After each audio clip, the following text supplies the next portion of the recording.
Oh, sorry. Okay. So now I'm starting the video with a conversation, I guess. As you can see, I did not make these notes. Someone in St. Peter's did, but I'm just using them because they have most of the book pictures on them. I have not. So I probably shouldn't put this on YouTube, but I'm going to. Okay. So, kind of a long reading guide. There's a lot of stuff here, but I think most of it is not going to give you too much trouble. So I'll just point out a couple of things as we go through it. One thing you need to be aware of, solution just means homogeneous mixture. When I say solution, that's probably not what pops into your brain. Probably you think of an aqueous solution when I say solution, okay? But anything that is a homogeneous mixture of two or more substances, that's going to classify, or that's going to count as a solution, okay? So some examples here, and I think we talked about this a little bit at the very end of last year, but you can have a gas-gas solution. The air we're breathing right now is technically classified as a solution in terms of chemistry because it's a mixture, a homogeneous mixture of nitrogen, oxygen, and some other trace gases. How could air be a homogeneous? No, homogeneous just means it's the same throughout. So you test one sample of the air, you're going to get 78% nitrogen, 21% oxygen. You test it over here, 78% nitrogen, 21% oxygen. So if it's the same throughout, it's a solution. Okay. You can have a liquid, what is that? Liquid, state of solute. Oh, state of solution. Okay, so a liquid gas mixture, for example, oxygen and water. Okay. A liquid, if you have alcohol dissolved in water. Liquid solid, that's the one you're probably the most familiar with, where you've got a solid dissolved in a liquid. That's like salt water. Solid and a gas. Okay. So you have a gas dissolved in a solid, which is seems a little strange, but you can actually put gaseous atoms into a solid, and then you've got a solid gas solution. A solid liquid, you could have mercury mixed in with silver. So really, these bottom three, we're talking more about alloys. Okay, which have we? Yeah, we have talked about the substitutional versus interstitial, haven't we? Or maybe we didn't talk about it in class, but it's on one of your sets of practice problems. So I have posted that answer key, by the way, so you should probably take a look at that, because that's got some good stuff on it that you might need to know for the quiz. So anyway, all these bottom three are alloys, okay? The hydrogen and palladium would be an example of an interstitial alloy. That's one where you've got very small atoms fitting inside the holes in between the metal networks of the palladium, okay? And that can actually help increase the strength of the metal if you mix it in that way. Or it could, it could have some other properties as well. If you're mixing in a gas, would that decrease the density? No, that wouldn't decrease the density because it's in the same volume. You're adding mass, so that would increase the density. Never mind. Had a stupid moment. Then you could do a solid, silver and gold. That's a typical alloy.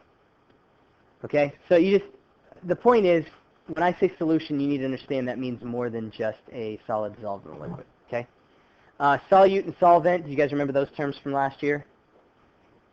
Solute is the thing being dissolved. The solvent is the thing that's doing the dissolving. Typically, now it's not always that cut and dry. Sometimes maybe a better definition would be the solute is usually the one that there's less of. The solvent is the thing that there is more of. Okay. So if you're talking about a gas solution like the air, what's the solute, what's the solvent? That's a little bit hard to determine unless you use that second definition. Because there's 78% nitrogen in the air, we would call nitrogen the solvent, and then we would call oxygen the solute. Okay?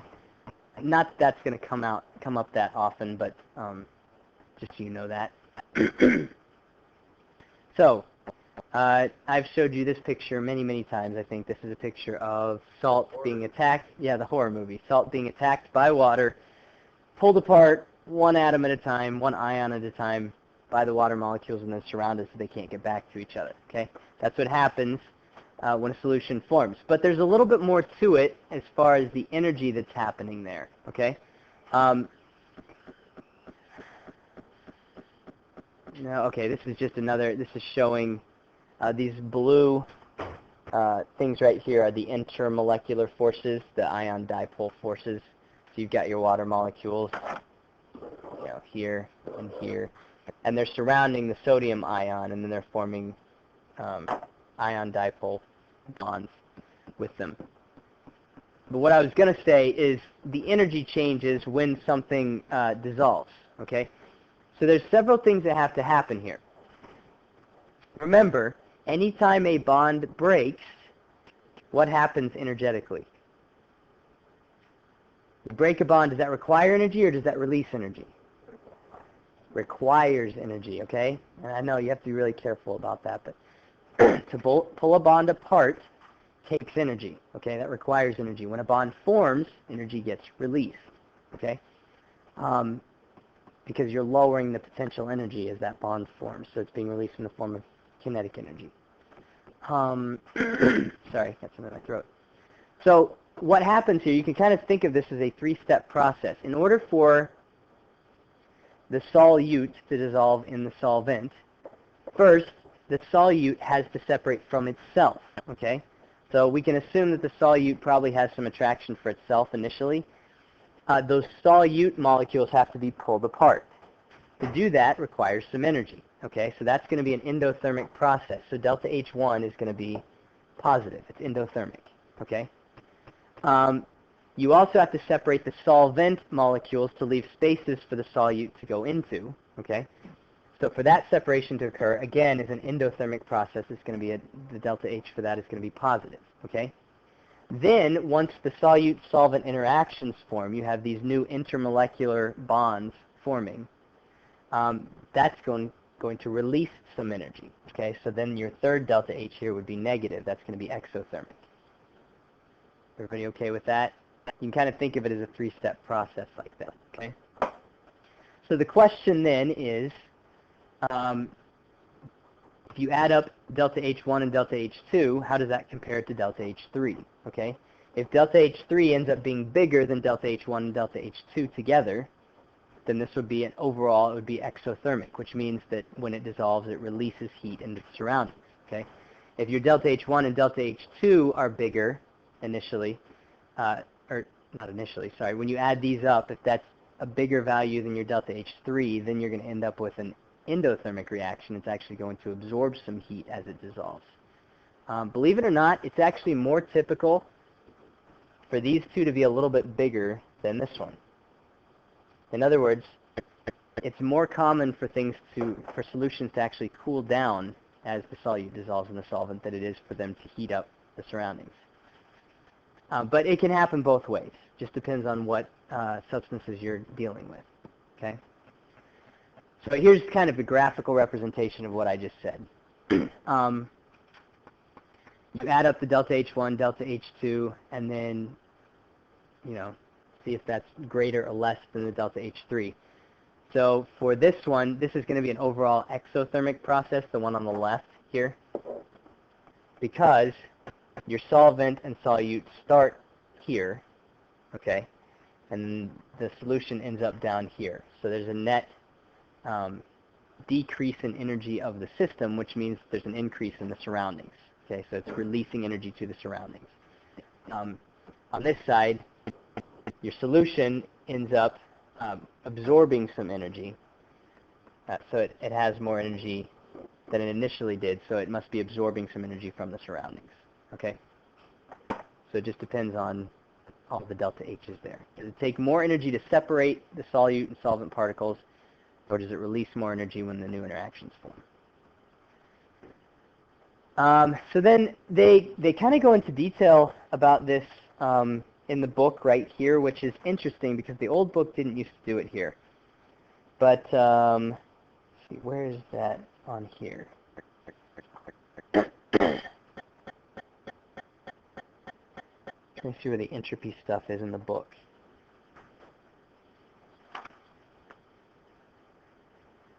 Okay, it's actually, yeah, 532, which it's number 10 on your reading questions.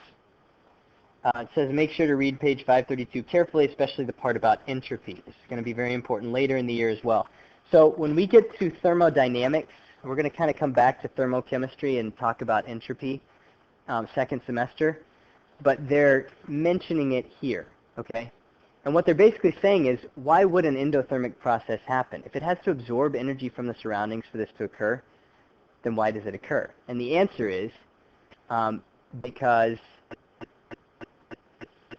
sometimes if the disorder increases, then that's a favorable reaction. Okay, the universe likes it when disorder or chaos increases. And entropy is basically the measure of chaos. It's a very sloppy chemistry definition. In physics, you'll maybe get a better one. I don't know. Do you guys get a better one in high school physics for entropy? Definition of entropy? Do you get a better definition in your physics classes? Okay. This is the only time you've talked about it. Oh, okay. All right. I know if you get further up in physics, you talk about it at a much higher level than this. But basically the idea is entropy is chaos. Okay? The more chaos there is, the more entropy there is. If your room is a disaster area, there's a lot of entropy in your room. If your room is nice and neat and clean, there's not as much. Okay? So the idea is, if you take an ionic solid, very structured in its arrangement, and you put it into water, and that thing starts to break apart, there's a lot more chaos now, okay? Because now the particles are more free to move in a bunch of different ways. So that increases the entropy. So even though the enthalpy, the heat, it might have to absorb heat for this to happen, it still could be a favorable process to occur because the disorder is becoming greater when a solution is formed, okay? So you might just look over that in the book. You don't need to know that in great detail yet. We're going to talk more about entropy, like I said, in second semester, okay? Randomness, chaos, however you want to say it, that's what entropy means, okay? Yeah, that's basically what I just said. Even though enthalpy may increase, the overall energy of the system can still decrease if the system becomes more disordered. Student beware. That's scary. Just because a substance disappears doesn't mean that it dissolved. It might have reacted. Okay, so, but you guys know that. Dissolving is a physical change, although, again, this is one of those things where you could consider it a physical / chemical. It's kind of ambiguous, right? Because an ionic compound, we consider an ionic compound to have intramolecular forces, right? Okay, so when you do a chemical reaction, you have to break those intramolecular forces. Well, when you put an ionic compound into water, intramolecular forces are breaking, right? But then it forms intermolecular forces, ion-dipole forces. So that's a little tricky. But so you can call it ambiguous. There's an argument that could be made for chemical. There's an argument that can be made for physical. I think maybe a little bit stronger argument for physical than chemical. That's just where I land on it. All right, so then the types of solutions, saturated, holds as much solute as possible at that temperature. If you've got a saturated solution, you are going to have some of the solid, most likely, sitting at the bottom of the mixture, okay? This is when you've added too much sugar to your Kool-Aid, right? You put 2 packets in instead of 1, and a bunch of the sugar just sunk to the bottom, and now it's just sitting there, okay? So in that saturated solution, it's in dynamic equilibrium, which the reading talks about that. Unsaturated, you could add more, okay? So this is, we also might call this dilute. You put just a tiny bit of the Kool-Aid into water. You can barely even taste it. If you put more Kool-Aid into the water, Kool-Aid powder, it would still dissolve. Okay, that's unsaturated.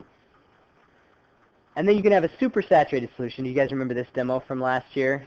Did I make the column in your class? Okay. Some classes I made the column. Some of them I dropped the crystal in, and it's all solidified like this. Either way, it's cool to watch. Maybe I can do that again this year because we still have the sodium acetate sitting out.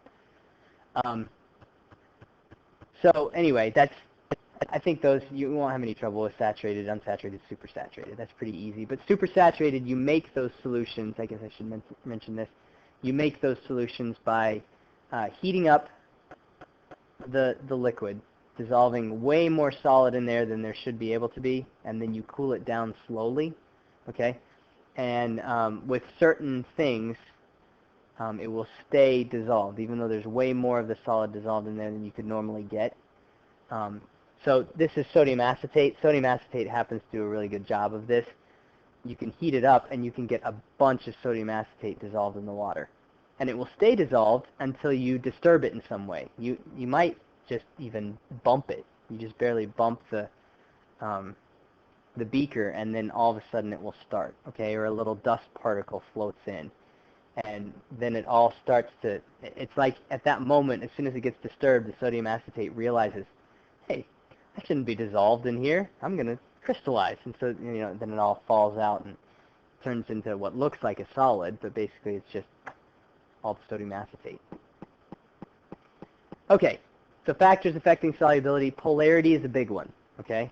And we talked about this a little bit last year too. Like dissolves like. Did we talk about that last year? So polar dissolves polar, nonpolar tends to dissolve nonpolar. The more similar the intermolecular forces between two things, the more likely they are to mix with one another, to dissolve in one another. Okay? So you've got this chart right here. CH3OH, which is methanol. You notice solubility in water, it says infinite. Basically, it just means it's very soluble in water. Okay? Very, very soluble. So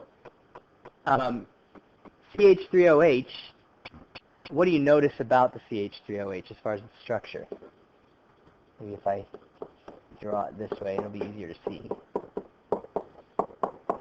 What kind of bonding can it have, or what kind of intermolecular attractions, I guess, can it have? Hydrogen bond, right? Okay. And this is fairly small, so hydrogen bonding is probably the most important intermolecular force for CH3OH. Well, that's the most important intermolecular force for water, too, right? So you put those two together, they have very similar intermolecular forces. They will dissolve very well in one another. Now, you get something like heptanol. Still has the OH group on the end, so there still is some hydrogen bonding there, but this is a much bigger, mostly nonpolar molecule. So what do you think the most important intermolecular force there is? Probably LDF, okay? Well, now they're different, okay? So this one, the most important force is LDF. The most important force on water is still hydrogen bonding. So this does not dissolve nearly as well in water as the methanol does, okay? So that's kind of how that works. That's what I just said. And this is just more about, okay, so glucose versus cyclohexane. So, I mean, overkill here, I think. Vitamin A is soluble in nonpolar compounds. This is kind of cool, and there's actually a reading on this. There's a little section in your book on this. I would take a look at that because this is fair game for a test question, because I like this. So I guess if I like it, it's fair game for a test question. That's the criteria. I don't know. But vitamin A is going to be soluble in nonpolar compounds like fats. So you have fat-soluble versus water-soluble vitamins. You guys heard of this before? If you've taken a Project Lead the Way class, you probably have. Water-soluble vitamins, you can take as many of those as you want to all day long because they dissolve in water, not in fat. Well, the water in your body is constantly being cycled through, right? So you get too much vitamin C, which is soluble in water, no big deal. It just comes out when the water comes out, right? But if you get too much vitamin A, that could actually build up to toxic levels in your body because it stays in your fat, and your fat doesn't get cycled through nearly as quickly as water does, okay? And so that could be a real issue. So you got to be careful what types of vitamins you're taking in if you're taking, vitamin supplements. You don't want too many of the fat-soluble vitamins, or that could actually cause some damage. Okay, so we'll skip the practice problems for now because I want to make sure I just get through the content. Gases in solution. We talked about this last year. Solubility of gases increases with increasing mass because the larger molecules tend to have stronger dispersion forces. So notice here, krypton is more soluble in water than the nitrogen, and it's just because it's bigger, so it's more polarizable. It's more polarizable. It will have a little bit stronger interaction with the water than the nitrogen would, okay? So because it has a little bit stronger LDF, it will dissolve a little bit better in the water. Okay. This one's a little tricky because CO is actually a polar molecule, so you would think that that would be the best. It would dissolve the best, but it's still quite a bit smaller than the krypton, so I guess for that reason, it's still not quite as soluble. That one's, I don't know, I've always found that one a little bit weird. Okay, so gases in solution, you put them under a lot of pressure, then you can increase the solubility. That's how soda works, right? 2-liter bottles. You open that up, you release all that pressure, and then immediately all of that carbon dioxide comes undissolved. Okay, that the carbon dioxide that's been dissolved in there, it undissolves at that point. Henry's law, you do not need to know. I actually checked the equation sheet to make sure, and they don't have it on there, so that I don't think they're going to expect you to do anything with Henry's law. And then temperature. Typically, solubility of solids will increase if you increase the temperature. So you warm up the liquid, and you're going to be able to get more solid dissolved in it. Okay, that's how sweet tea works, right? We talked about sweet tea last year, I know. You heat up the tea, you can get more sugar in it. Okay, so that's the basic idea. That works with most things. You can see it doesn't work with every solid, like cesium sulfate for some reason does not work that way. And I'm not sure exactly why. The opposite is typically true for gases. The warmer you get your water, the less gas it can hold in it. Okay, so that's one reason to keep your soda in the refrigerator after you open it, because if you keep it in the refrigerator, it will hold more of the carbon dioxide gas for longer. Okay, if you warm it up, it's going to release more of the carbon dioxide gas. So, all right, so that's it. Hopefully that makes sense. That wasn't anything new, was it? Pretty easy stuff. I think you guys are going to be fine with that. There's just a lot there. So you might look at the entropy thing. Definitely, I think that's the one new thing that you would have from this section.